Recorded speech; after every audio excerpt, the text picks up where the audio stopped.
पृथ्वी एक ऐसा ग्रह है जहां जिंदगी सांस लेती है, लेकिन पिछले कुछ समय से ग्लोबल वार्मिंग एक गंभीर पर्यावरणीय समस्या बनकर सामने आई है, जिसके कारण पृथ्वी के तापमान में निरंतर वृद्धि हो रही है। ऐसे में दिन ब दिन बढ़ती गर्मी से बचने के लिए हम वातानुकूलित उपकरणों का इस्तेमाल करके राहत पाने की कोशिश करते हैं। एयर कंडीशनर यानी एसी हमारे जीवन में बड़ी जरूरत बन चुके हैं। एयर कंडीशनिंग की सर्विस न सिर्फ एसी की उम्र बढ़ाती है, बल्कि ओजोन लेयर को नुकसान पहुंचाने से बचाने में भी मदद करती है। कैसे, आइए जानते हैं। आमतौर पर इस्तेमाल होने वाले रेफ्रिजरेंट जैसे हाइड्रोक्लोरोफ्लोरोकार्बन HCFC-22 ओजोन क्षयकारी पदार्थ ODS है, जो स्ट्रेटोस्फेयर की ओजोन परत को नष्ट करते हैं, और हाइड्रोफ्लोरोकार्बन HFC-32 R410A में उच्च ग्लोबल वार्मिंग क्षमता यानी GWP होती है, जो जलवायु को प्रभावित करती है। ओजोन परत की सुरक्षा के लिए वियना कन्वेंशन 1985 में सिद्धांत निर्धारित किए गए। इसके परिणाम स्वरूप 1987 में ओजोन परत को खराब करने वाले पदार्थों पर मॉन्ट्रियल प्रोटोकॉल नामक एक अंतरराष्ट्रीय समझौता हुआ। भारत 1992 में मॉन्ट्रियल प्रोटोकॉल का पक्षकार बना और तब से इन पदार्थों के उपयोग में अत्यधिक कमी आई है। अब तक आप समझ ही गए होंगे कि एसी की सर्विस का क्या महत्व है। अगर नहीं तो समझ लीजिए। एसी की रेगुलर सर्विसिंग नहीं होने पर वो इनएफिशिएंटली काम करते हैं, जिससे जरूरत से ज्यादा बिजली भी खर्च होती है। उचित रखरखाव और सर्विसिंग से उपकरणों के जीवन काल में लगभग 50% तक बढ़ोतरी होती है और ग्रीन हाउस गैस उत्सर्जन में कमी आती है। एसी से रेफ्रिजरेंट लीक हो जाते हैं और सर्विस टेक्नीशियनों द्वारा उसकी पूर्ति की जाती है।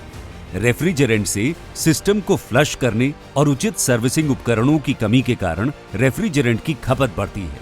सर्विसिंग क्षेत्र कुल रेफ्रिजरेंट की खपत का लगभग 45% होता है। इसलिए ODS और GWP रेफ्रिजरेंट को सफलतापूर्वक चरणबद्ध तरीके से समाप्त करने पर ध्यान देने की आवश्यकता है। मॉन्ट्रियल प्रोटोकॉल के तहत HCFC को चरणबद्ध तरीके से फेज आउट किया जा रहा है।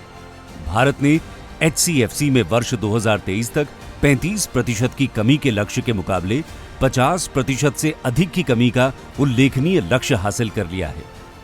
ICAP 2019 के अंतर्गत सर्विसिंग को विषयगत क्षेत्रों में से एक के रूप में मान्यता दी गई है। ये plan standardised curriculum, training and certification scheme का सुझाव देता है। OEM और गैर सरकारी संगठन अपने टेक्नीशियनों को प्रशिक्षित करते हैं। ITI, पॉलिटेक्निक, ESSCI भी कौशल विकास और उद्यमिता मंत्रालय MSDE के दायरे में प्रशिक्षण आयोजित करते हैं। HCFC phase out management plan के तहत HPMP स्टेज 1 में 11,500 और स्टेज 2 में 17,000 तकनीशियनों को प्रशिक्षित किया गया है। स्टेज 3 में 25,000 टेक्नीशियंस को प्रशिक्षित किया जाएगा। सर्विसिंग सेक्टर की सबसे बड़ी चुनौती है नए फ्लैमेबल रेफ्रिजरेंट्स को सुरक्षित तरीके से संभालने और नए विकल्पों और गुड सर्विस प्रैक्टिसेस के बारे में तकनीशियनों की limited knowledge. Standard training module का अभाव भी एक बड़ी चुनौती है। इन चुनौतियों से निपटने के लिए हाल ही में MSDE की राष्ट्रीय व्यावसायिक शिक्षा प्रशिक्षण परिषद NCVET ने RAC सेवा टेक्नीशियंस के लिए एक सर्टिफिकेशन सिस्टम को मंजूरी दी है।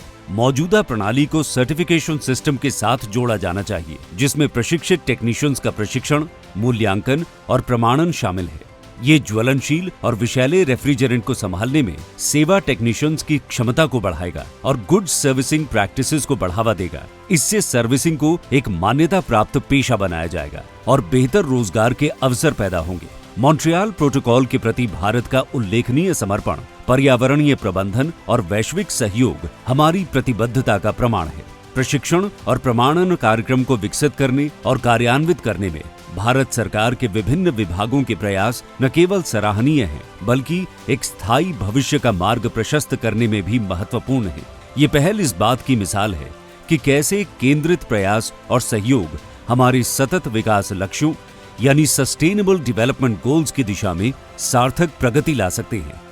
आइए हम इस सफलता को जारी रखें, पर्यावरणीय अखंडता का समर्थन करें और आने वाली पीढ़ियों के लिए एक स्वस्थ ग्रह सुनिश्चित करें।